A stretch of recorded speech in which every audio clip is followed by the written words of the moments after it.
accidente ocurrió bastante rápido, como suceden todos los accidentes, parece. Agarramos dos pozos de aire muy grandes, chocamos en ese momento el ala derecha tocó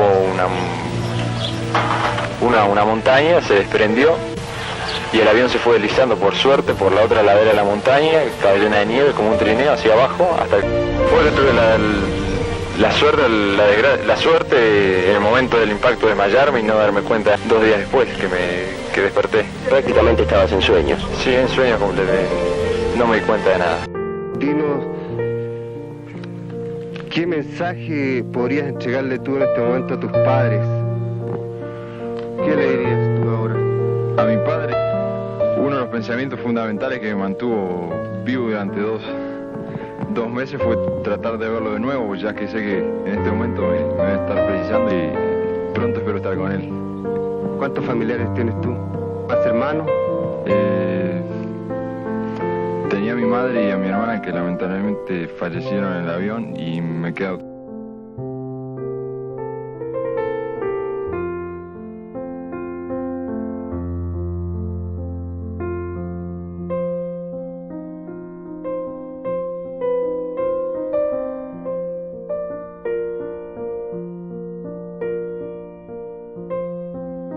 Nando Parrado. Sigue de largo, papá. Durante muchos años tuve una fantasía. Aquel 12 de octubre de 1972 veníamos con mi familia por la rambla costera de Montevideo rumbo al aeropuerto. Adelante iban mis padres y en el asiento trasero del Rover verde oliva veníamos mi hermana Susi y yo. A mitad de camino, cuando habíamos atravesado el arroyo Carrasco, donde la ruta se bifurca y a la izquierda continúa hacia el aeropuerto y a la derecha a los balnearios del Río de la Plata, yo le decía a mi padre: dobla, papá, da un giro en el volante, sigue por la derecha, no vayas al aeropuerto. Si hubiera doblado, no estaría la montaña atravesando mi destino. Pasaron muchos años y seguía con ese ensueño diurno, porque nunca fue una pesadilla ni me apareció en sueños. Hace pocos años, un día me sobresalté al darme cuenta de que había cambiado esa ensoñación recurrente. Volvía a recrear la escena por la rambla, pero cuando llegábamos al camino que se bifurca, no le decía más que viera un giro en el volante, sino que en mis pensamientos le indicaba: no dobles, papá, sigue de largo. Déjanos en el aeropuerto y en el infierno.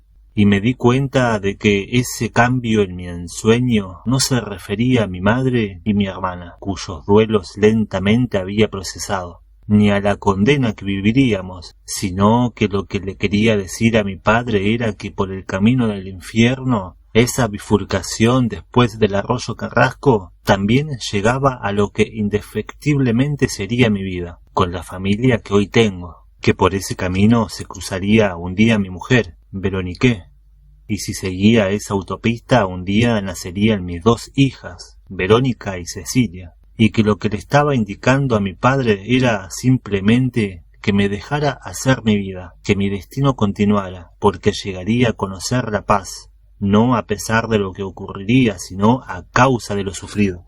Y desde entonces no tengo más ese pensamiento agónico que durante tanto tiempo me ha atormentado. Cuando les relaté esa anécdota a mi mujer y a mis hijas, las 3 me dijeron por primera vez que querían ir conmigo a la montaña, al lugar donde estuvimos aquellos 71 días, porque ellas querían conocer el lugar donde nacieron. Y fuimos los 4 en marzo de 2006, y las 3 observaban ese paisaje con esa idea en sus mentes. Este fue el principio de los principios.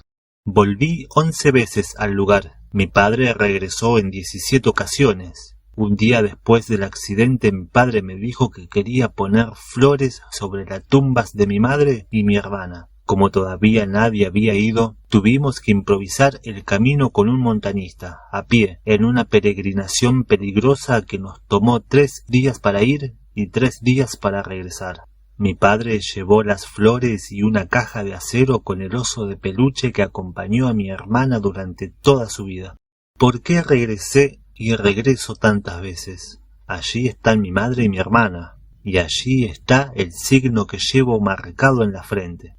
El primer recuerdo que tengo de la cordillera es un dolor de cabeza intensísimo, como si tuviera un alienígena adentro del cerebro que pujaba por escapar.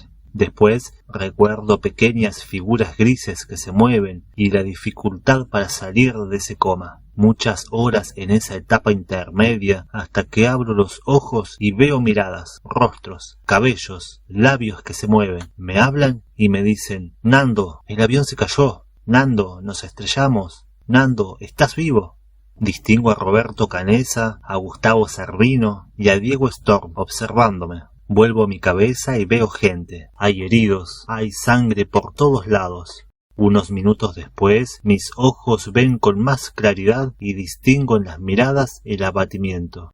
Hace 3 días que ocurrió el accidente. Ellos esperaban el rescate inmediato y todavía no ha llegado. Escucho gemidos, el llanto de los heridos. En ese momento, cuando mis pensamientos comienzan a acomodarse, recuerdo que no estaba solo en el avión, que estaba con mi madre y con mi hermana, y pregunto a quienes están observándome dónde están. Y estos chicos que en 3 días ya habían hecho un curso acelerado en horror, me responden drásticos y frontales: tu madre murió, tu hermana está muy herida allí adelante, tirada en el fuselaje. Sentí un hachazo, pero enseguida razoné que si Susi estaba viva, entonces tenía que atenderla, y me arrastré hasta donde estaba tumbada y estuve con ella hasta el final. Ella no podía hablar porque tenía heridas internas muy graves, solamente se expresaba a través de la mirada, y así dialogábamos. 2 días después, mi hermana querida murió en mis brazos.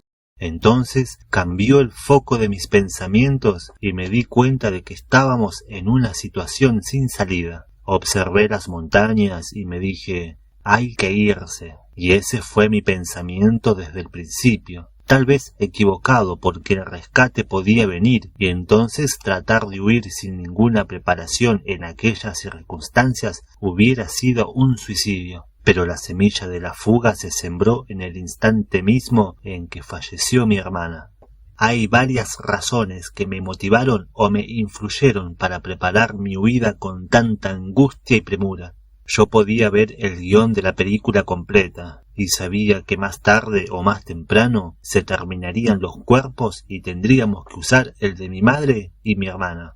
Imposible. Había que huir antes que eso sucediera. Después estaba mi padre, que pensó que había perdido a toda su familia en la montaña, pero como yo estaba vivo, tenía que regresar para decírselo. En una situación tan desmesurada, en lo único que podía pensar era en mi familia. No existía otro objetivo. Mi padre y mi hermana mayor eran la familia que me quedaba. Mi padre era y es un hombre muy pragmático, que fue creciendo a fuerza de trabajo incansable. De un simple talabartero ambulante que vendía sus productos de hacienda en hacienda en el interior del país, llegó a tener la mayor cadena de ferreterías de Uruguay. Y todo ese esfuerzo y esa indoblegable vocación de trabajar de sol a sol durante toda una vida los había sostenido con una sola meta: el bienestar de su familia. Una de sus frases que siempre recuerdo me la decía cuando me explicaba uno a uno cómo eran los tornillos que vendía nuestra empresa: el tornillo articulado, el tornillo de ancla, el tornillo de torno, las tuercas de alas, las arandelas de freno de anillo, y todo esto me lo describía con una paciencia y una ternura infinitas, de noche, cansado, con sus grandes gafas ante el escritorio de la compañía, para ambientar este concepto final: no andes en las nubes, Nando, atiende a los detalles. Que era una forma de decirme: la vida es esfuerzo, Nando. Allí se responden las grandes preguntas. La vida vale la pena, pero es sacrificio. Hay que ir armándola de a poquito, ajustando las tuercas y los tornillos.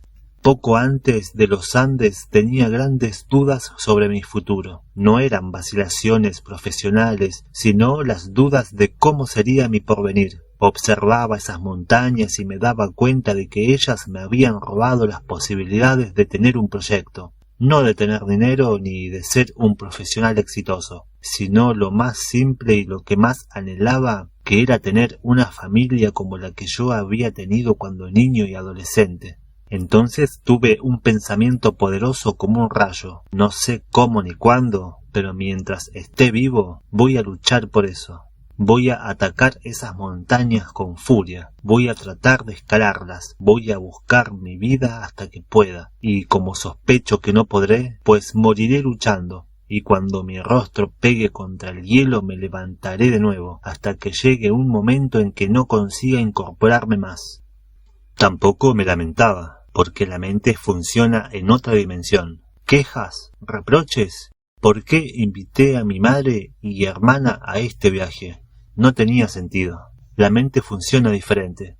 ¿Fue un designio de Dios? No. El accidente sucedió porque el piloto se equivocó, interpretó mal su posición y se estrelló contra una montaña, con la suerte posterior de que el tubo partido no se tambaleó y el ángulo de descenso se ajustó a la ladera, y por eso no dio vueltas de campana. Con estos pensamientos te transformás, te vas convirtiendo en una máquina de supervivencia. Pensé, ¿qué puedo hacer por mi madre? Nada, se murió. Parece muy frío decirlo, pero hay que estar en el lugar. No puedes hacer absolutamente nada respecto al pasado. Entonces tienes que afrontar la realidad con lo que hay después de enterrar a tu madre y a tu hermana con una capita de hielo sobre sus rostros, focalizando lo que puedes hacer mañana. Tu mente llega a pensar cosas como esta: no puedo llorar, porque si lloro pierdo sal con las lágrimas.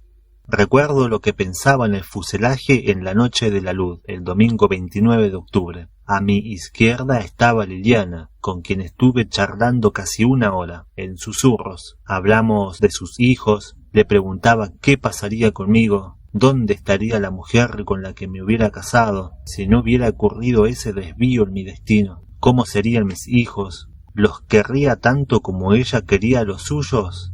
Pensar que estoy aquí, congelándome en la cima de una montaña y pensando en una mujer que jamás conoceré. Nuestros hijos no nacerían, nunca crearíamos un hogar, porque las montañas me habían amputado ese destino. Liliana intentó consolarme. Todo saldrá bien, me dijo. Confía en lo que te digo. Lo más terrible que he pasado en mi vida fueron esos 3 días enterrados debajo de la nieve que trajo la avalancha. En esa oscuridad, con los amigos muertos al lado, apretados contra el techo, totalmente mojados, abrazándome al que tenía más cerca para darnos calor, fuerza, sin tener la más mínima idea de qué hacer. A la vez, la avalancha es una desgracia que marca y decide definitivamente la suerte de todos. Esos 3 días sepultados sirvieron para que los que estábamos con vida nos uniéramos más todavía, lo que colaboró en la lucha para huir. Pero también ese accidente dentro del accidente nos da la posibilidad de que nos quedáramos 1 mes y medio más en la montaña, porque había 8 cuerpos más. Si no fuera así, hubiéramos tenido que intentar esa expedición kamikaze 1 mes antes, y hubiéramos muerto en la escalada porque el tiempo no lo permitía. Esto hay que analizarlo fríamente. Yo no le busco explicaciones religiosas ni esotéricas. No creo que haya sido la voluntad de Dios o una coincidencia de los signos zodiacales, sino que simplemente estas cosas pasan y pasó. En ese avión no había boletos, ni tickets con asientos numerados. Cada uno se sentaba donde quería e iba cambiando de lugar de acuerdo al impulso o a la contingencia. De esa elección absolutamente fortuita dependía tu destino, desde el primer día hasta el último. Los que murieron tenían tantas ganas de vivir como nosotros. Nos podíamos haber muerto 8 de nosotros y haberse salvado otros 8, y la historia podría haber sido la misma, o nunca se hubiera conocido el final. No lo sabemos, pero esto es lo que sucedió.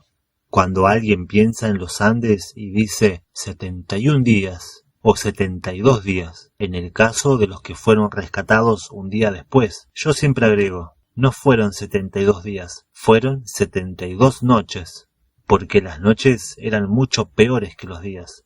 Las noches eran el miedo, la oscuridad, pero eran también los recuerdos, la percepción de que la vida se desviaba y se truncaba en un estallido. El frío quemaba, El viento se te clavaba como un cuchillo, y el único calor que aliviaba es el aliento del chico que tenías a tu lado, a quien le pedías que te respire encima.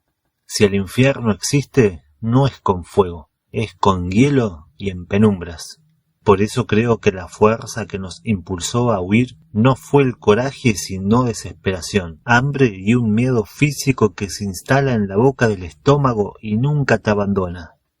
La gente te ve de una forma diferente a lo que tú crees, a lo que tú pensabas en ese momento. Ve a rojo, tal vez porque necesita ver coraje, pero yo estaba absolutamente aterrado. No podía respirar del miedo que tenía. Busco en el pasado y pienso, ¿yo decidí conscientemente hacer los movimientos que hice? ¿Me planteé racionalmente los pasos a dar? No lo creo. Actué por impulsos que no manejan demasiadas variables, pero que son hondos e inefables, y la energía que movía esas pulsiones era el espanto. Estaba convencido de que me iba a morir, y creo que eso fue lo que me empujó a salir. Es un pensamiento extraño que te puede llevar a la apatía o por el contrario apalancarte hacia la acción cuando te respondes como si fuera el eco de tu duda entre morirme acá sentado, que sería una muerte terrible, prefiero morirme pegándome de frente contra estas montañas. Una noche soñé que estaban cortando trozos de mi cuerpo. Gritaba tan agitado que Roberto me despertó, y eso me hizo pensar qué iba a suceder cuando se terminaran los cuerpos. Sabíamos de lo que habíamos sido capaces de hacer hasta entonces para sobrevivir, pero ¿dónde estaba el límite? Cuando se terminaran los cadáveres, ¿qué iba a ocurrir? ¿Esperaríamos a ver quién se muere primero para poder comer? Ya habíamos traspasado una barrera. ¿Cómo serían las siguientes etapas? Fue una pesadilla terrible que también formó parte de mi voluntad de huir. Mi mente tenía tantas dudas y estaba tan borrosa que me aferré a lo único que sabía con certeza. Chile está al oeste, por ahí hay una salida. A partir de entonces comencé a ensayar mi huida con tanta determinación que por momentos era el único pensamiento que ocupaba mi mente. ¿Cómo hacerlo bien? ¿Cómo aumentar mis posibilidades? ¿Cómo minimizar mis múltiples carencias? La subida a la montaña con mi mujer y mis hijas en marzo de 2006 a caballo no fue una travesía fácil en esas laderas empinadas o en cornisas escarpadas y peligrosas. Yo iba al lado de las tres, alerta como nunca, observando los detalles, las cinchas de los recados, el monótono resonar de los cascos bailoteando entre las piedras en esos senderos diminutos de vértigo. No miren al costado, miren al frente, les indicaba. Por momentos me arrepentía, no debía haberlas traído a una travesía tan imprudente. Atravesamos torrentes, subimos y bajamos las laderas más empinadas. Pero al mismo tiempo percibía que las tres observaban extasiadas la magnificencia del paisaje, con la expectativa de llegar.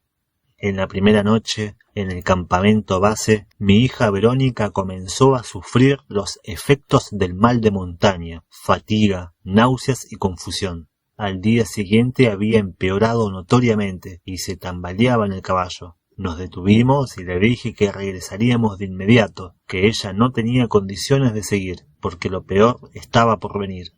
«Quiero continuar, papá», me dijo con una convicción que me estremeció. «Como tú lo hiciste», agregó. Para mi sorpresa, a medida que nos acercábamos a destino, Verónica, en lugar de empeorar, mejoraba. 6 horas después, llegamos al Valle de las Lágrimas. Cuando subimos al promontorio donde está la cruz de hierro con las tumbas de mi madre, mi hermana y mis amigos, me di cuenta de cómo ellas observaban detenidamente la montaña gigantesca del oeste. No dijeron una palabra, pero no tengo dudas de que estaban pensando que mi historia era su historia, y que mi lucha por salir de allí fue mi lucha por llegar a ellas. En determinado momento, en el último recodo desde donde todavía se ve el Valle de las Lágrimas, detuve mi caballo y me volví para echar un último vistazo al lugar. Y entonces tuve un pensamiento que me emociona recordarlo. Valió la pena. Volvería a hacerlo por ellas. En ese escenario desmesurado que observaba desde el caballo, Nosotros formamos una sociedad completamente diferente, pero extremadamente afectuosa y eficiente. Siempre me digo que mi gloria fue haber tenido semejantes amigos en la montaña, y muchos de los mejores son los que no volvieron, chicos que lucharon igual que nosotros o más, y entregaron su intuición, su instinto, su inteligencia, su valor. Unos murieron y otros no, por decisión de Dios para el creyente o por decisión de la naturaleza o el destino para el que no cree. Pero todos dieron el máximo y nunca fuimos mejores hombres que en la montaña. 10 minutos después del accidente, cuando yo estaba inconsciente, en coma, ya actuábamos como un equipo, con responsabilidades, organización y eficacia. Es en ese contexto también que debe entenderse el tema de la alimentación con los cuerpos. Es una de las aristas que ha hecho que esta historia sea universalmente conocida. Para mí no ha sido lo más importante ni cosa que se le parezca. La gente que lee, que escucha o que formula la pregunta muchas veces no se pone o no puede ponerse en el lugar donde nosotros estábamos, ni tiene en su mente la información de que disponíamos nosotros como para poder tomar esas decisiones. Nosotros estábamos solos en un glaciar, no teníamos comida, carecíamos de agua, en la alta montaña el cuerpo se deshidrata como en el Sahara, 5 veces más que al nivel del mar. Y la radio nos advirtió que estábamos abandonados. No sabíamos dónde estábamos ni teníamos la menor información de cómo era vivir o caminar en una montaña. Entonces la mente funciona en una forma completamente inesperada. Cuando hay opciones, pero cuando no las hay, no las busques porque no existen. Y sin embargo, con la forma de usar los cadáveres, nosotros actuamos como adelantados. Hoy, décadas después, ¿cuántas personas, estando vivas, firman documentos donde establecen: si yo muero, dono mis órganos para que otros vivan? Hoy es algo frecuente. Nosotros, a aquella edad tan temprana, en medio de un glaciar lo creamos, y lo hicimos por intermedio de un pacto. Los 27 lo suscribimos, aunque solo 16 sobrevivimos. Fue un gesto de verdadera grandeza, y creo yo, una forma avanzada de pensar, donarse la vida.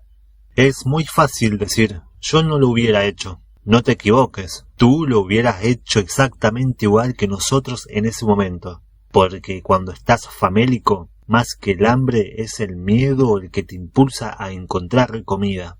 Unos lo hicieron por sus hijos, como Liliana, y una madre hace cualquier cosa por sus hijos. Otros lo evaluaron como una comunión espiritual. Otros porque querían regresar al seno de sus padres, o a su novia, o a la vida. Nunca fuimos mejores personas que en los Andes. Allí no había interferencia externa, no había dinero, no había intolerancia, no había hipocresía de relaciones por ventajas o por interés, porque nadie tenía nada material para ofrecer. No había dobles discursos, no había posibilidad de ascenso en el trabajo porque no había empleo, no había nada. Todos éramos absolutamente honestos porque íbamos a morirnos. Cuando el médico te anuncia que te queda una semana de vida, ¿se te ocurre mentirle a tus amigos?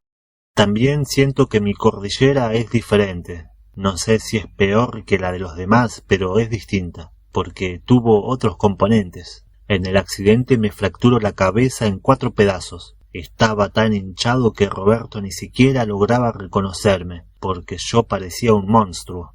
Estoy en coma durante 3 días, pero no es un coma en un hospital, sino en un campo de batalla. Pierdo a mi madre y mi hermana, y mis 2 mejores amigos. Con Roberto nos cruzamos los Andes a pie. Me subo a un helicóptero y casi me mato.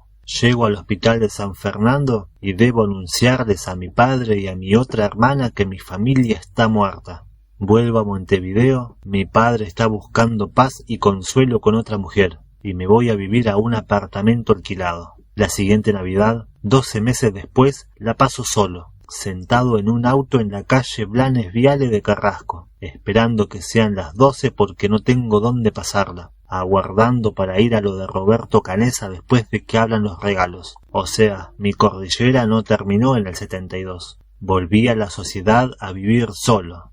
a hacerme mi comida, a trabajar. No pude seguir estudiando. Ese fue también el precio de mi pasaje. Con el tiempo, la montaña se convirtió en una parte de mi vida. Afectó mi carácter, mi destino, y debo aceptar que será así para siempre. Y cuando lo aceptás y dejás de lamentarte o de intentar imaginar cómo hubiera sido tu vida sin el accidente, puedes continuar tu camino. Fue la peor cosa que me ocurrió y por eso no guardo recuerdo de esos días. ¿Para qué voy a guardar objetos del día que me dejaron mi madre, mi hermana y mis mejores amigos? No guardo nada. Lo acepto, sé lo que sucedió, sé lo que hice y siempre miré para adelante y nunca hacia atrás. Y el tiempo es un buen cicatrizante. En caso contrario, viviríamos anclados en los dolores, de tragedia en tragedia, y no lo resistiríamos. ¿La vida de todos nosotros no es, acaso, aprender a tolerar frustración de vivir bajo un embrujo? Pienso como uno de los héroes de mi juventud, Ernest Shackleton, cuando tras 2 años perdido en la Antártida, le escribió a su mujer: «Misión cumplida, y hemos estado en el infierno». Casi 20 años después del accidente, en 1991, yo estaba muy ocupado viviendo mi vida, mirando hacia adelante, cuando me llama un amigo mexicano para sugerirme que brinde una conferencia sobre los Andes. Me niego una y otra vez, pero fue tal la insistencia que al final accedí. Trabajosamente armé la charla, pero cuando llegó el momento de exponer, con 1200 personas colmando el auditorio, me bloqueé por completo. No me brotaban las palabras de la boca. Era la primera vez que daba una conferencia en mi vida. La había preparado durante 6 meses, pero cuando subí al estrado y me enfrenté a esa multitud, me paralicé y no pude leer los papeles. Ni siquiera podía ver. Estaba como encandilado por los reflectores. Sudaba y las manos me temblaban. Qué bochorno, pensaba. ¿Por qué diablos había aceptado? Y mi amigo mexicano había logrado crear semejante expectativa entre la inmensa multitud que me miraba ansiosa, a medida que percibían el pavor. ¿Qué me había sucedido?, se preguntaban. Tras un silencio terrible, al límite de la tolerancia del público, opté por una de esas ideas sencillas y concluyentes que pautan mi vida. Hazla simple, Nando. Pásale por arriba a la teoría. El tornillo articulado, las tuercas de alas, el tornillo de ancla. Abandoné los apuntes que había elaborado y decidí hablar con el sentimiento, sin ningún ítem preestablecido, con una primera frase que pautó toda la charla. No debería estar aquí, debería haber muerto en un glaciar en los Andes. Bebí un sorbo de agua, percibí que el hecho de dejar los papeles a un lado me había serenado, y me largué a hablar. Fue una exposición larguísima de 1 hora y media, cuando estaba previsto que durara menos de 1 hora. Pero el público atendía en silencio, compenetrado, desde la primera hasta la última palabra, y terminó en una ovación estruendosa. Mi amigo mexicano que se ocupaba de organizar ese tipo de conferencias estaba fascinado. En el año 2006 escribí un libro, Milagro en los Andes, contando la historia de mi vida, con la cordillera como eje central. ¿Qué me impulsó a hacerlo? Fueron varios los motivos. Sé que una de las personas que influyó fue una mujer que vino a verme después de una conferencia en Estados Unidos. Llegó llorando como nunca había visto llorar a nadie. Vino abrazada por una amiga y le dijo: «Quería agradecerle sus palabras, porque hoy estoy volviendo a la vida». «¿Qué te sucedió?», le pregunté, y me contó su tragedia. «Me ocurrió lo que no puede ocurrir, lo peor que le puede suceder a una madre, pero hoy me di cuenta de que debo seguir adelante. Tengo 2 hijos, tenía 3. Hace 2 años y medio di marcha atrás con mi auto y maté a mi propio bebé en el garage. Desde hace 2 años y medio no puedo pensar, no puedo comer, no puedo dormir, no puedo hacer absolutamente nada, porque estoy muerta. Pero hoy me doy cuenta de que después de estar muerto puede haber vida». ¿Qué le di a esa mujer? ¿Qué les doy a esas personas que me escuchan o que me leen? Simplemente les cuento y cada uno acepta y toma un pedacito de la historia, lo incorpora y lo recrea lo mejor que puede. formando a partir de mi relato su propia cordillera. Hay varios momentos que me marcaron a fuego en los Andes. Uno fue cuando escuchamos en la radio que nos habían abandonado, lo que equivalía a estar abajo de la guillotina y sentir que la hoja viene cayendo. Otro momento similar fue cuando me asomé a la cima de la montaña más alta en la expedición final y vi lo que había del otro lado. Me asusté tanto que me olvidé de respirar. No podía concebir un pensamiento, no conseguía mover un músculo. Esperaba ver verde, árboles a lo lejos, humo saliendo de una chimenea, luces distantes, pero apenas veía montañas y montañas. 360 grados de montañas nevadas alrededor. Entonces escuché que Tintín gritaba desde abajo, pero yo no podía hablarle. Sentí que estábamos definitivamente liquidados. 3 horas después llegó Roberto. Miró lo mismo que yo e interpretó mis palabras. Estamos muertos, Nando. Increíblemente, creo que he vivido toda mi vida de acuerdo a ese momento, cuando tomé la decisión más difícil de todas las que tuve que tomar hasta hoy. ¿Cómo me iba a morir? Y fundamentalmente, ¿con quién me iba a morir? En menos de 30 segundos le dije: yo sigo, Roberto. Vamos hasta el final. Te pido que me acompañes. Cualquier otra decisión en mi vida comparada con esta ha sido muy fácil. ¿Quién decide cómo y con quién morirse? Mucha gente habla de la ayuda divina, de la Virgen, de Dios. Puede ser. Yo recé igual que todos, o más que nadie en la montaña, pero lo que hicimos con Roberto Canessa, solo él y yo lo sabemos. Y no sentí ninguna mano divina a nuestro lado, ningún rosario que me ayudara. A mí que me perdonen. Puede haber algo religioso en todo esto, pero lo que hicimos con Roberto lo hicimos con nuestras piernas, y yo no hubiera hecho nada sin él, y creo que él no lo hubiera logrado sin mí. Para mí, el verdadero milagro es que, al vivir tanto tiempo esquivando a la muerte, rozándola siempre, aprendimos de la forma más poderosa lo que significa estar vivo.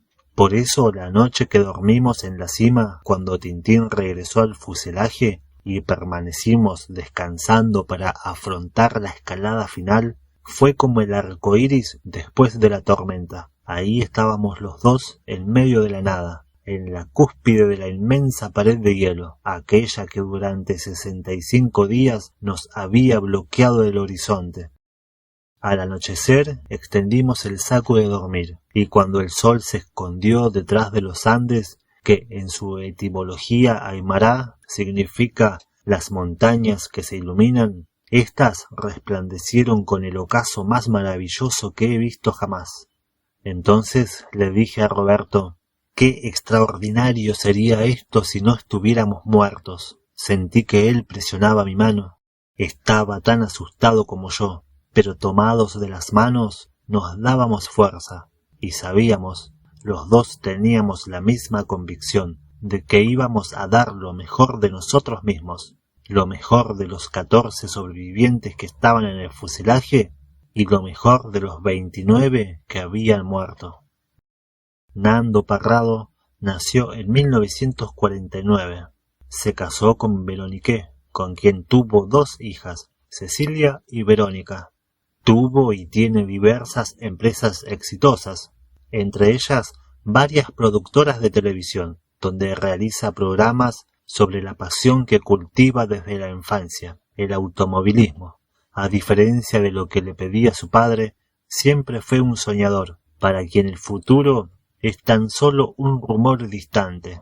Nunca imaginó una vida apacible, sino llena de desafíos y aventuras, yendo un poco más allá de la frontera. Cumplió sus deseos más recónditos y corrió en fórmulas profesionales de automovilismo. Pero un día descubrió que las emociones más fuertes no tienen por qué ser desafíos al peligro o las leyes de la física, sino que las emociones más intensas, hoy por hoy en su vida, son su mujer y sus 2 hijas, las que nacieron en la cordillera de los Andes.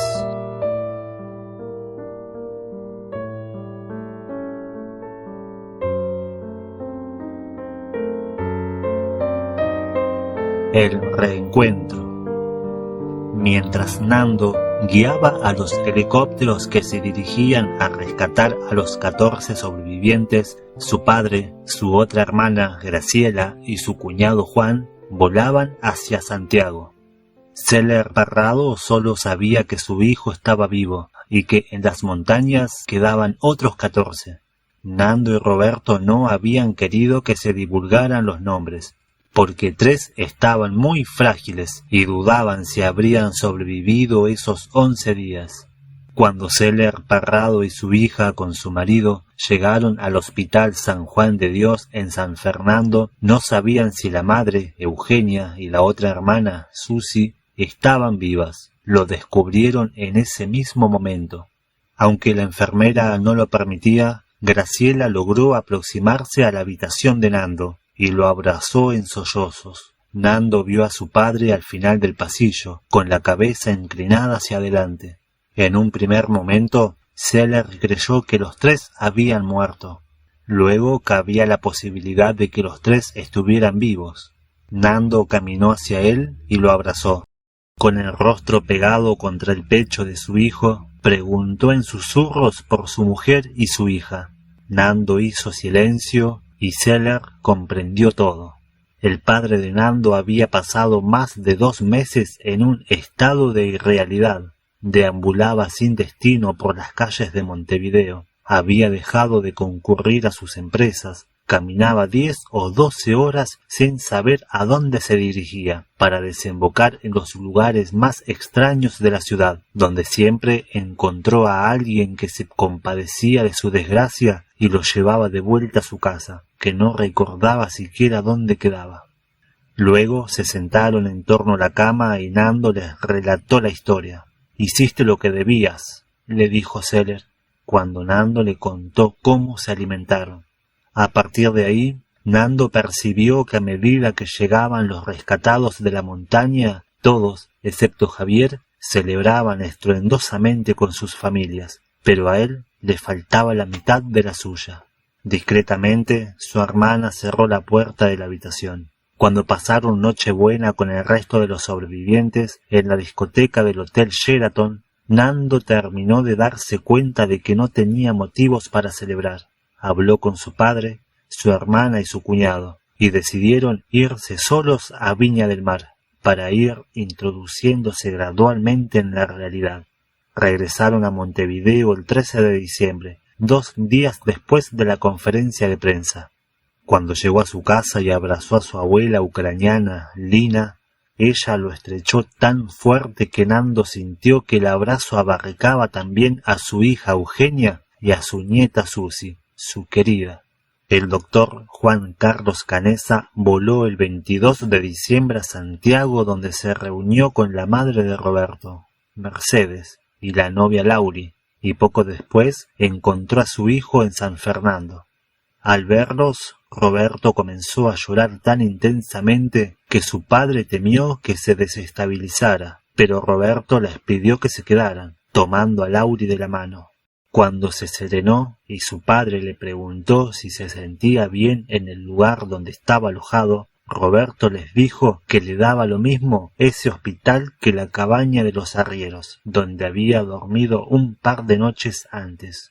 Cuando Eduardo Strauch llegó al Hospital San Juan de Dios de San Fernando, como su cuerpo se había acostumbrado a dormir inclinado, al acostarse en una cama horizontal, tenía la sensación de que se caía por la ladera de la montaña. Pidió 5 almohadas y formó en la cama un plano inclinado de 30 grados, similar al del fuselaje, y recién entonces concilió el sueño sin rodar por la pendiente. A la mañana siguiente, muy temprano, apareció su madre en la puerta de la habitación. Eduardo se incorporó y se abrazó a ella conmovido. Su madre, que si bien formaba parte del grupo que siempre creyó que estaban con vida, estaba tensa, impresionada, aparentando una naturalidad que no conseguía transmitir, porque ya había escuchado los rumores de que se habían alimentado con los cuerpos de los muertos. Como quería convencerse de que era una mentira infame que provocaba repulsión, después de hablar un rato, le formuló la pregunta que tanto le inquietaba. ¿Comieron líquenes y pájaros? ¿De qué se alimentaron? Con la mayor espontaneidad, Eduardo le dijo lo que había sucedido, y su madre intentó vanamente parecer natural, pero se puso pálida. Cuando Coche despertó en el Hospital San Juan de Dios, experimentó una intensa sensación de plenitud. Al parecer, su novia Soledad, que era el primer nombre que tenía anotado en su libretita de cuentas pendientes, sintió como un estallido de luz que lo deslumbró. Pedro Algorta encontró a sus padres en el Hospital de San Fernando. Cuando le dieron el alta, su padre alquiló un coche para salir cuanto antes rumbo a Santiago, donde se reunirían con los otros sobrevivientes y decidirían qué hacer. En su primera noche en el Hospital Sheraton San Cristóbal, en Santiago, los sobrevivientes bajaron hasta la piscina, rodeada de mesas. Cuando los huéspedes los vieron, se incorporaron para saludarlos, tocarlos. Entonces ellos se cambiaron de mesa, pero otros huéspedes volvían a abordarlos, lo que los obligaba a cambiar de mesa una y otra vez, intimidados por el tumulto, hasta que tuvieron que regresar a sus habitaciones. No bien alojaron a Daniel Fernández en la habitación del Sheraton, entró uno de sus íntimos amigos, Miguel Shaw, hermano de Daniel. Todavía no se había divulgado la lista y Miguel tenía la esperanza de que su hermano, un deportista excepcional, se hubiera salvado. Pero Daniel no lo dejó cavilar más, porque se lo dijo en el mismo momento que lo abrazó para liquidar la tortura de la duda. Daniel no viene. No pudo ver el rostro de Miguel, pero en ese momento el abrazo se estrechó aún más y se prolongó durante un tiempo que Daniel no sabe calcular. Daniel recordaría ese abrazo durante muchísimos años, y eso, sumado al cambio que advirtió en el esquema corporal de Miguel, fue una de las principales razones por las que guardó silencio sobre el accidente durante 3 décadas. A las 9 de la noche le anunciaron a Daniel que lo llamaban por teléfono de la radio El Espectador para hacer un enlace directo con su familia en Montevideo. La charla telefónica dejó a sus padres, a su hermana y a su novia Amalia estupefactos. Daniel no paraba de hablar, pero en sus palabras no transmitía ninguna emoción, con una insospechada sangre fría, mientras en Montevideo nadie podía articular una palabra entera, ahogados por el llanto.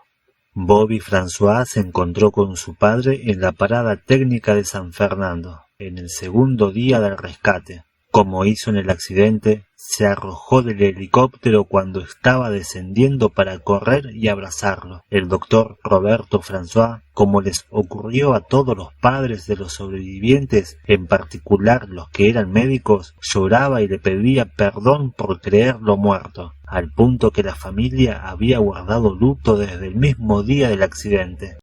Cuando aterrizaron en el sanatorio Posta Central, las enfermeras y el personal ambulatorio hicieron un corredor donde los aplaudían y rezaban. Los médicos, que ignoraban cómo tratarlos, no sabían si llevarlos en camillas, en andadores o en sillas de rueda. Adolfo pidió que los llevaran de la mano, porque sentía que caminaba sobre nubes. No bien alojaron a Moncho Sabela en su habitación, entró su hermano, Juan, que estaba tan delgado y demacrado como si también viniera de la cordillera. Cuando lo abrazó, Juan le dijo que había recuperado al hermano y también a la madre, porque creía que ella había enloquecido. Durante esos 72 días siempre puso el plato de Moncho en la mesa, como si estuviera presente, y mandaba cambiar y lavar las sábanas de su cama 2 veces por semana, como si estuviera durmiendo. Moncho lo miraba boquiabierto. La mesa familiar que Juan le describía, con su plato de más en la mesa, era lo que él había visualizado cuando casi muere en el alud. Poco después, Moncho no consiguió pegar un ojo en la primera noche en el hotel. Se había acostumbrado a dormir apretujado, y la cama le resultaba insoportable, como le había sucedido a Eduardo la noche anterior. Estaba tan habituado al frío que, aunque ponía el aire acondicionado a la temperatura mínima, no podía respirar por el ambiente sofocante de 15 grados. Tenía un hambre tan insaciable que le pareció necesario repetir el esquema de precauciones que tenían en la montaña. Se llevó a la habitación 6 platos de comida, 3 para comerlos de inmediato y 3 de reserva para la madrugada, por si surgía algún imponderable, un sismo, un derrumbe o un alud. El 24 de diciembre, José Pedro Algorta fue a buscar a sus hijos menores al aeropuerto de Santiago. En medio de la euforia general, les hizo una advertencia sobre cómo tratar a su hermano mayor, que ninguno comprendió del todo. Recién lo entendieron cuando entraron a su habitación del hotel. Pedro estaba sentado en la cama junto a su madre, tomando el desayuno ante una gigantesca bandeja. Su madre Gloria casi no tenía tiempo de preparar las tostadas con dulce, jalea o manteca, porque su hijo se las devoraba en pocos bocados, mientras chasqueaba los dedos para pedir más. A medida que iban entrando sus hermanos, que lagrimeaban, Pedro los saludaba uno a uno, pero sin descuidar por un instante la próxima tostada que su madre le estaba preparando. Javier Metol pasó la Navidad en el sanatorio Posta Central. Pesaba 54 kilos y, según decían las enfermeras que venían a verlo, solo tenía huesos envueltos en piel. Cuando Roy Harley llegó, tenía los ojos hundidos, con el rostro sin carne y la piel pegada a los huesos. Casi de inmediato se descompensó y sufrió una fuerte pérdida de potasio. No solo pasó la Navidad, sino otros 15 días internado en la Clínica Santa María, debatiéndose entre la vida y la muerte. El 26 de diciembre, el diario El Mercurio publicó en portada una fotografía del fuselaje, tomada desde un helicóptero, donde se veía claramente una pierna humana a medio comer a pocos metros del avión. Un periódico sensacionalista tituló «Que Dios los perdone». Daniel Fernández y Bobby François fueron los primeros en llegar a Montevideo, el 24 de diciembre. A Bobby, que viajaba con sus padres, lo sacaron por atrás de la aeronave, en una ambulancia, anestesiado, porque no podía subir al avión. Cuando Daniel Fernández salió del aeropuerto, lo acosaron los micrófonos. A todos respondió con la misma tranquilidad, sin la menor alarma en su voz o en su expresión. Pero 5 minutos después, cuando subió al automóvil de su padre, en el estacionamiento del aeropuerto, sentado en el asiento de atrás junto a su novia, se transformó de repente y comenzó a llorar desconsoladamente. Lloraba sin parar, se ahogaba, pero no abrazaba a su novia ni a sus padres, sino que permanecía aislado, como si estuviera haciendo una catarsis en soledad, mientras el vehículo se trasladaba lentamente por la Avenida de las Américas, rumbo al Parque de los Aliados, donde vivía.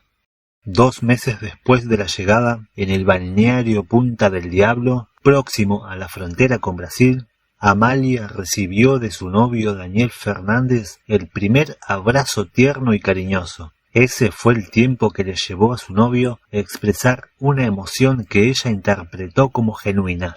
La mayoría viajó a Montevideo el 28 de diciembre. Lo que conjeturaban que sería un viaje íntimo se transformó en una multitudinaria expedición de periodistas de todas partes del mundo que los acompañaron desde el Pacífico hasta el Atlántico. LAN Chile había dispuesto una tripulación antipánico por miedo a que se desestabilizaran en el vuelo. Cuando el avión tocó suelo uruguayo, algunos sobrevivientes y sus familias comenzaron a cantar el himno nacional. El recibimiento en el aeropuerto de Carrasco fue muy organizado. A pocos pasos, donde aterrizó el Boeing 707, había 2 ómnibus aguardándolos. Integrantes del club All Christians se ocuparon de todos los pormenores de la llegada y de la conferencia de prensa. No bien subieron al estrado, por atrás, se enfrentaron a un espectáculo insólito. Nunca se habían visto en aquel pequeño país tantas cámaras de televisión y micrófonos de todas partes del mundo. Los sobrevivientes se fueron sentando en las sillas colocadas en el estrado. El moderador, el presidente del club All Christians, les formulaba preguntas uno a uno con un libreto básico preestablecido, anunciando el tema al que cada uno se referiría en un par de minutos. Se acercaba el momento que todo el mundo estaba esperando, cuando se relataría cómo se habían alimentado. La tarea más dura le correspondería a Pancho Delgado, el avesado estudiante de Derecho, de quien todos admiraban su exuberante facilidad de palabra y su habilidad para articular conceptos complejos y transmitirlos en forma simple y persuasiva. Las palabras de Pancho fueron tan convincentes que los periodistas comenzaron a gesticular con las manos anunciando que no formularían más preguntas, a lo que siguió un aplauso estruendoso. No es que no tuvieran curiosidad, no es que no quisieran saber más detalles, sino que preferían dejarlos en paz, que regresaran a sus familias, porque ya habían sufrido demasiado. No bien llegó a Montevideo, Roberto Canessa se dirigió a la casa del padre de Lauri, el doctor Luis Zurraco, el médico y cartógrafo que tanto había colaborado en la búsqueda. Roberto se trajo con él un bolso con toda la ropa que usó para atravesar la cordillera. Entró a la casa de quien sería su suegro y dejó el bolso en medio de la sala, sobre la alfombra. Inmediatamente escuchó la voz de uno de los hermanos de su novia, desde la planta alta de la casa, que no lo había visto llegar, y comentaba en voz alta que en la casa había un olor muy fuerte, un olor a hierbas. Roberto miró el bolso y sonrió, porque recordó que el arriero Sergio Catalán había pronunciado las mismas palabras. De inmediato apareció el doctor Zurraco, abrazó a su futuro yerno y le dijo una frase que Roberto no olvida: «Lo que hiciste fue de hombre». En los primeros tiempos del regreso, los sobrevivientes creían que solo ellos se entendían. Por eso se reunían de continuo para recordar, porque necesitaban hablar del tema pero a solas.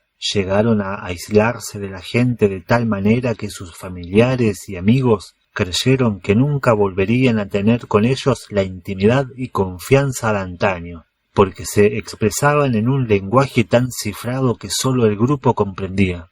En poco tiempo, la vida de Nando Parrado mutó por completo. Empezó a trabajar en la empresa de su padre, sustituyendo a su madre, que había sido su mano derecha, por lo que tuvo que abandonar sus estudios de administración de empresas. Perseguido por la fama que no lograba elaborar, entró en un vértigo de agasajos, fiestas y viajes.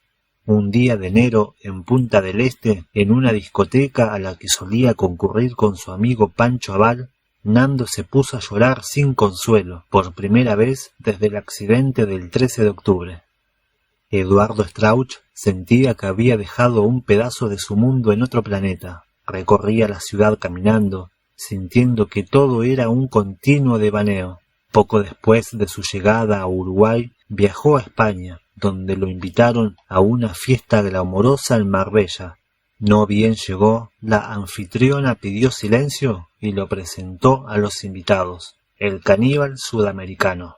A Sergio Díaz, el socorrista que pasó la noche con los sobrevivientes en el fuselaje, le cambió la vida de repente. Un hombre apacible, sin problemas de sueño, pasó a vivir pesadillas terribles, como lo recuerda su hija Maricruz. Sobresaltaba las madrugadas con sus gritos. No la hablaba con nadie, pero escuchábamos los alaridos y lo despertábamos. Murió sorpresivamente poco tiempo después, el 18 de marzo de 1975, a los 50 años. Fue cremado y Maricruz llevó la urna a la cordillera, a la parte más profunda a la que pudo acceder. La abrió y dejó que el viento esparciera las cenizas. En los años 90, Gustavo Cervino creó la asociación Solidaridad Viven.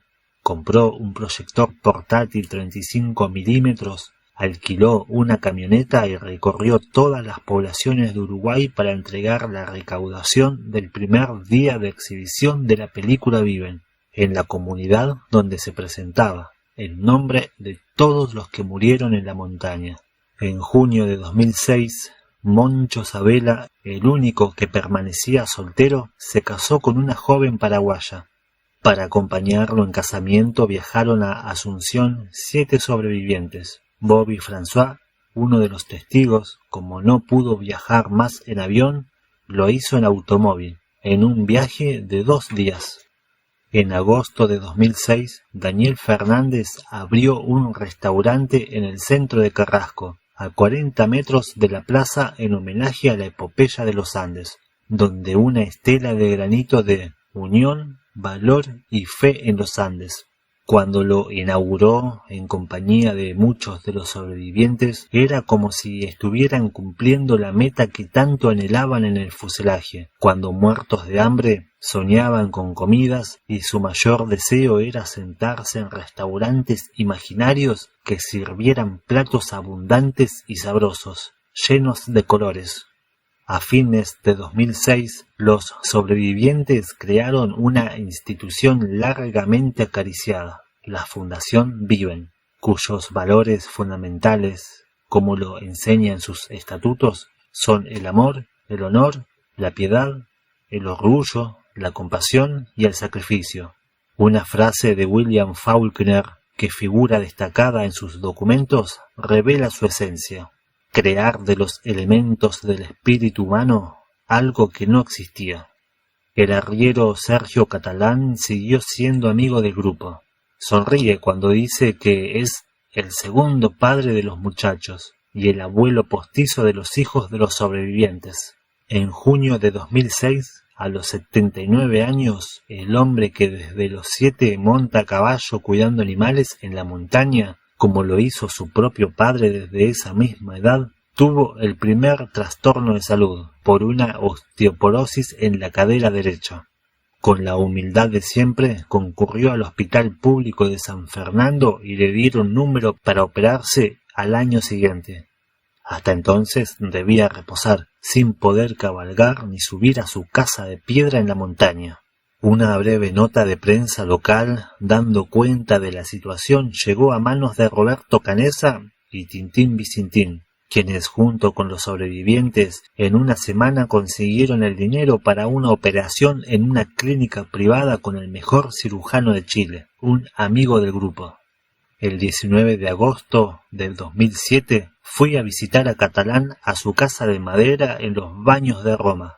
Primero hay que llegar a San Fernando, luego andar otros 5 kilómetros e internarse en una calle de tierra rumbo a Agua Fría, muy humilde y bien cuidada, bordeada de casitas de madera con cercos de flores de colores, como crecen en la precordillera. Como no tiene el número, hay que preguntar por la casa de Catalán. Todos lo conocen y da la impresión de que todos lo aprecian.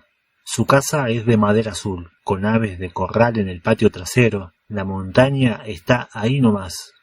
Sergio está eufórico porque ya camina sin muletas y asegura que en verano volverá a montar a caballo. Su mirada es transparente, viste con el mismo tipo de indumentaria que usaba en el 72, cuando tenía 44 años, el sombrero aludo y la chaqueta característica de la zona central de Chile, en la provincia de Colchagua.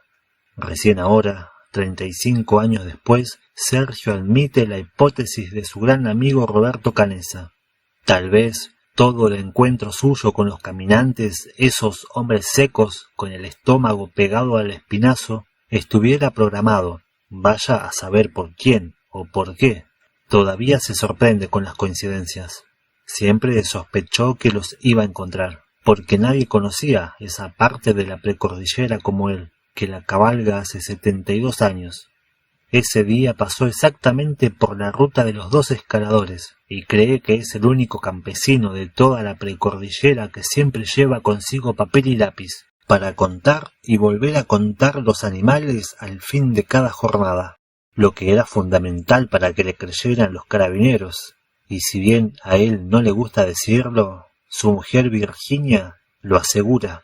Como las autoridades habían recibido tantas mentiras sobre presuntos avistamientos de los sobrevivientes, para cobrar alguna recompensa, al único que creerían sería a Sergio Catalán. Por eso cuando Sergio habló con el sargento Orlando Menares, tras viajar un día a caballo y en camión, el oficial llamó al comandante en San Fernando y le dijo: «Lo que dice don Sergio es verdad. Si no lo es, le entrego mi uniforme, comandante». Y el comandante le tomó la palabra. Si no es cierto, le doy de baja. El 8 de mayo de 2008, en un sábado otoñal, se casó Sofía, la hija mayor de Bobby François. La cita era en la iglesia Stella Maris, a 100 metros de la plaza que recuerda a los Andes. Entre las escasas personas que aguardaban en la entrada de la iglesia estaba la mayoría de los sobrevivientes. Cuando Bobby llegó en su automóvil con su hija, estaba muy nervioso. Los sobrevivientes se le acercaron al oído uno a uno y le susurraron algo. Cuando Bobby llegó ante la puerta del templo, estaba transformado. Recientemente, la hija de Sergio Díaz, Maricruz, escuchó que se estaba por construir un memorial sobre el accidente de los Andes en el barrio de Carrasco, en Montevideo. Tomó coraje y por primera vez llamó por teléfono a uno de los sobrevivientes, a Roberto Canessa, para pedirle un favor. Si iban a construir un recordatorio, por más humilde que fuera, que en algún lugar pusieran el poema de Martí, que su padre les había enseñado en el avión, en aquella noche tan sublime. Todos los 22 de diciembre, el día del primer rescate, los sobrevivientes cumplen un ritual. Se reúnen los 16 con sus familias. Así fueron viendo nacer a los hijos de sus amigos, junto con los suyos, que llegaban en brazos de sus madres. Luego mayores jugaban con ellos, los ponían en sus faldas. Ahora la mayoría de los hijos tiene entre 18 y 26 años. Exactamente la edad que ellos tenían en la montaña. Se les parecen.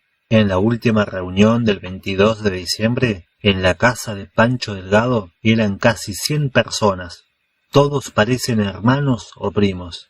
Es difícil adivinar quién es hijo de quién, porque todos parecen hijos de todos. Eduardo Strauch sube todos los veranos a la cordillera, desde hace años. Su hijo menor, Pedro, está aprendiendo montañismo con Ricardo Peña, el escalador mexicano que encontró la billetera y el pasaporte entre las rocas. En marzo de 2008, Eduardo subió a la cordillera con hombres y mujeres de 5 países que necesitaban saber lo que se sentía. Antes de llegar a la cumbre, un vaquiano llevó a Eduardo a caballo a una laguna que acababa de descubrir en medio de la montaña. Cuando se enfrentó a esa extensión de 300 metros de largo por 200 de ancho, con agua color turquesa, Eduardo quedó extasiado. El paisaje era el mismo que el mentalista Gerard Croiset Jr., que tanto había alentado a las madres hacía 36 años, había recreado tras el accidente. El 16 de mayo de 2008 murió Celer Parrado, el padre de Nando, que fue su principal palanca para volver a la vida. Tenía 91 años y murió completamente lúcido, pidiéndole a su hijo que siguiera en paz. No hubo velorio, sino una misa sencilla en la parroquia Stella Maris, donde estaban los sobrevivientes y los amigos más cercanos. Sus cenizas fueron llevadas a la cordillera de los Andes, donde descansan los restos de su mujer Eugenia y su hija pequeña, Susi. El 24 de diciembre de 1972, el coronel Rubén Terra regresó a Montevideo en el Douglas C-47. El jefe de la base aérea escribió esta nota. En la fecha regresó de su misión de búsqueda sobre la cordillera de los Andes, en la que voló más de 35 horas sobre una zona en la cual no estaba familiarizado y donde sorteó situaciones de emergencia como el fallo total de un motor, demostrando, además de capacidad técnica, un elevado espíritu de vuelo. El coronel Rubén Terra murió en 1999, con 74 años de edad.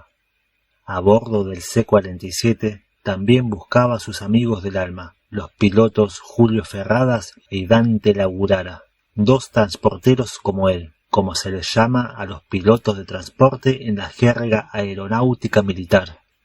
El 18 de enero de 1973, 27 días después del rescate de los sobrevivientes, 2 helicópteros llevaron a una patrulla del Cuerpo de Socorro Andino hasta los despojos del Fairchild para reunir los restos que quedaban de los muertos, tanto los que estaban alrededor del avión, huesos, rostros como máscaras, manos, pies y cuerpos enteros. como los que habían quedado en la parte alta de la montaña del sur. A 800 metros del fuselaje encontraron una zona más elevada, donde estimaron que no llegarían las avalanchas y donde había tierra y rocas suficientes como para cavar una fosa donde sepultar los restos. Junto a la fosa colocaron una rústica cruz de hierro sobre una placa de bronce que dice: «Cerca, oh Dios, de ti». Hasta hoy, 36 años después, misteriosamente esa zona nunca ha sido cubierta por la nieve, a pesar de estar en lo alto de la montaña. El viernes 13 de octubre de 2006, cuando se cumplían exactamente 34 años del accidente, Roberto Canessa invitó a los sobrevivientes para inaugurar un gran salón que construyó en su casa laberíntica. Creó ese espacio con la esperanza de que se convirtiera en el lugar de encuentro del grupo, con paredes de piedra y madera, techo de tejas y una gigantesca estufa de leña, protegida con trozos de hierro que adquirió en un desguazadero de navíos. El ámbito invita a las conferencias, a la introversión y a la serenidad. No vinieron todos. Nando estaba en España presentando su libro. Tintín no estaba en Montevideo. Eduardo había viajado a Washington para dar una charla y Carlitos estaba en México ofreciendo una serie de 3 conferencias. Los únicos que no pertenecían al grupo de sobrevivientes eran Mercedes, la madre de Roberto, que se sentó en un rincón como siempre hace, observando minuciosamente los movimientos de su hijo mayor, y uno de los ancianos a los que Roberto aloja en su casa, don Miguel Comparada. El hombre, que aparenta unos 80 años, aunque puede tener muchos más, llegó hace 2 años, golpeó la puerta y pidió un plato de comida. Casualmente fue Roberto quien le abrió. El hombre usaba un viejo sombrero de fieltro marrón. A Roberto le sorprendió su aspecto y lo hizo pasar. Le sirvió comida. Conversaron durante 2 horas, y como no tenía dónde dormir, Roberto le ofreció alojamiento en una de las alas de esa casa que se amplía hacia los lados y hacia el fondo, con varias construcciones anexas, como si nunca quisiera terminarla. Don Miguel, que había sido rabdomante, ayudó a Roberto a encontrar agua en 2 pozos de una chacra que posee en las proximidades de Montevideo. En una de esas caminatas por el campo, don Miguel le contó a Roberto, como al pasar, lo que había sucedido en octubre de 1972, cuando 2 familiares de los caídos en los Andes aparecieron en su casita junto al río de la Plata, para pedirle que intentara localizarlos en un amplio mapa que desplegaron sobre el suelo, con su vara de madera. Roberto se detuvo y permaneció estupefacto, observándolo. Un año después, don Miguel, sin que se lo pidieran, ayudó a construir el salón que se inauguró el 13 de octubre, y fue quien se ocupó de los últimos detalles, en especial para que la gran estufa de leña funcionara y caldeara el ambiente. El grupo habló de los Andes desde el primer momento. Surgieron anécdotas nuevas, y en un momento Álvaro Mangino empezó a nombrar a los 45 pasajeros del Fairchild 571. Todos escuchaban. Cuando llegó al 7º, se detuvo para hacer memoria, y entre todos fueron completando la nómina, los muertos y los vivos. Don Miguel, a quien Roberto presentó como el constructor del salón, se había sentado en el otro extremo, junto a los grandes ventanales que daban al fondo, con su infaltable sombrero de fieltro. Cada tanto se incorporaba para agregar más leños al fuego, de modo que siempre mantuvo la llama encendida. A medianoche, con los rostros cansados y la luz tenue, Roberto sintió que el grupo se había aproximado al fuselaje. A las 2 de la mañana, los primeros comenzaron a marcharse. A las 3 quedaban 6 sobrevivientes, además de Roberto, su madre y don Miguel. Ahora el grupo hablaba en susurros, como en la montaña. La madre de Roberto seguía acompañándolo con la mirada, como siempre, para que no se le perdiera de nuevo. A las 4, con la mayor discreción, intentando pasar inadvertido, don Miguel se puso de pie, abrió la puerta de atrás y salió al fondo. En la estufa quedaban suficientes brasas para caldear el amplio salón hasta que amaneciera. Adolfo Strauch, que estaba de pie junto a la estufa, lo observó mientras caminaba en la penumbra del jardín, hasta sentarse en un banco de madera, bajo las ramas de un sauce. Cuando lo volvió a mirar, 5 minutos después, le sorprendió que tuviera la cabeza reclinada junto a las rodillas, sin el sombrero. Se aproximó al ventanal y lo miró con más atención. Sí, estaba como encogido en el banco, bajo el árbol, en la oscuridad. Adolfo continuó observándolo y desatendió el murmullo con que hablaban sus amigos. Abrió la puerta y lo azotó el frío. Cuando se acercó al viejo, le preguntó si se sentía bien. El hombre asintió con la cabeza. Adolfo se sentó junto a él, poniendo el sombrero en su falda. Cuando volvió a dirigirle la palabra y don Miguel lo miró, Adolfo se dio cuenta de que había estado llorando. Sus ojos oscuros se habían enrojecido. La luna llena bañaba el jardín sin terminar, con trastos viejos contra los cercos y un portón de madera allá lejos, que daba a la avenida Rivera. Adolfo le palmeó el hombro. «No esté triste, hombre», le dijo. «No lo estoy», respondió don Miguel. «¿Estás seguro?», sonrió Adolfo. «Completamente, me siento muy bien», afirmó el viejo. Adolfo lo miró con atención. En verdad no parecía afligido. «No les tengo compasión». «¿Entonces?», preguntó Adolfo, masajeándolo.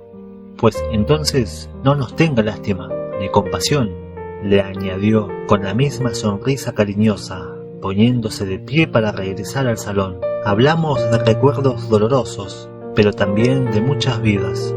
«Ya lo sé», agregó el viejo absoluto. «¿Y entonces por quién llora?», meneándose la barbilla con curiosidad. El viejo lo miró con ternura. «Lloro por mí», musitó.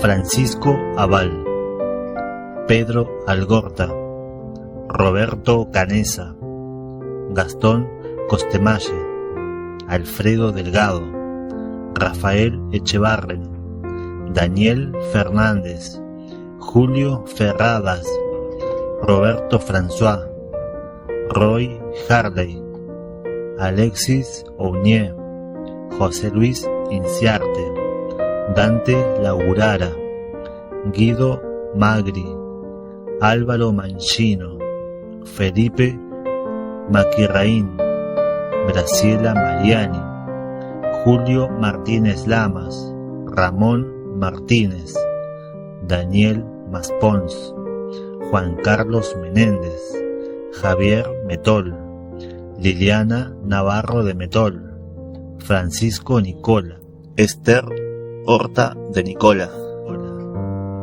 Gustavo Nicolich, Arturo Nogueira, Carlos Páez, Eugenia Dolgay de Parrado, Fernando Parrado, Susana Parrado, Marcelo Pérez del Castillo, Enrique Platero, Ovidio Joaquín Ramírez, Carlos Roque, Ramón Sabela, Daniel Shaw, Diego Storm, Adolfo Strauch, Eduardo Strauch, Numa Turcati, Carlos Valeta, Fernando Vázquez, Antonio Vicentín, Gustavo Servino.